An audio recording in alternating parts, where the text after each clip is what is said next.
நான் நடத்தும் பொதுக்கூட்டங்களில் வேணும்னே ஆம்புலன்ஸ விட்டு திமுக என்னுடைய கூட்டத்த கலைக்க பாக்குது அப்படின்னு மூக்க சிந்தனை இபிஎஸ் அதற்கான விளக்கத்தை கொடுத்திருக்கிறார். அவர் என்ன சொல்றாரு, 20க்கும் மேற்பட்ட கூட்டங்கள்ல இந்த மாதிரி ஆம்புலன்ஸ் வந்துட்டு போச்சு.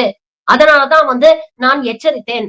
அதுக்கப்புறம் அந்த ஆம்புலன்ஸ் டிரைவர் ஒருத்தர் அடிச்சாங்க இல்லையா, அவருடைய நம்பரை வாங்கி பார்க்கும்பொழுது பேஷண்ட் கிட்ட இருந்து அவருக்கு எந்த காலும் வரல. அப்ப வேணும்னே திட்டமிட்டு தானே இதை செய்யறாங்க அப்படிங்கிற ஒரு குற்றச்சாட்டை சொல்றாரு.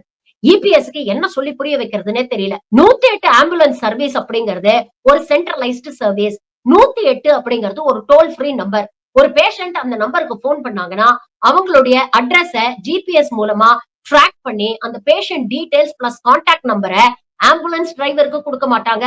எமர்ஜென்சி ரெஸ்பான்ஸ் டீம்னு இருக்கும். அந்த ரெஸ்பான்ஸ் டீமுக்கு தான் கொடுப்பாங்க. அவங்க தான் நேரடியாக பேஷண்டோட கோஆர்டினேட் பண்ணுவாங்க. ஆம்புலன்ஸ் டிரைவருடைய வேலை வெறும் வண்டியை ஓட்டுறது மட்டும்தான். இது ஒரு சென்ட்ரலைஸ் சிஸ்டமா இருக்கிறதுனால பேஷண்ட் டோல் ஃப்ரீ நம்பருக்கு கால் பண்ணாதான் இந்த ஆம்புலன்ஸ் இயங்கும். அதனால இது மூலமாக திமுக சதி செய்தது அப்படிங்கறதெல்லாம் கற்பனைக்கு அப்பாற்பட்ட அபத்தமான விஷயங்கள். நமக்கு என்ன வருத்தம்னா, ஒரு மாநிலத்துக்கு 4 வருஷம் முதலமைச்சரா இருந்த இபிஎஸ்க்கு இந்த அடிப்படை கூட தெரியலையே அப்படின்னு நினைக்கும் பொழுதுதான் கொஞ்சம் வருத்தமா இருக்கு. அதனால யோசிச்சு ஓட்டு போடுங்க.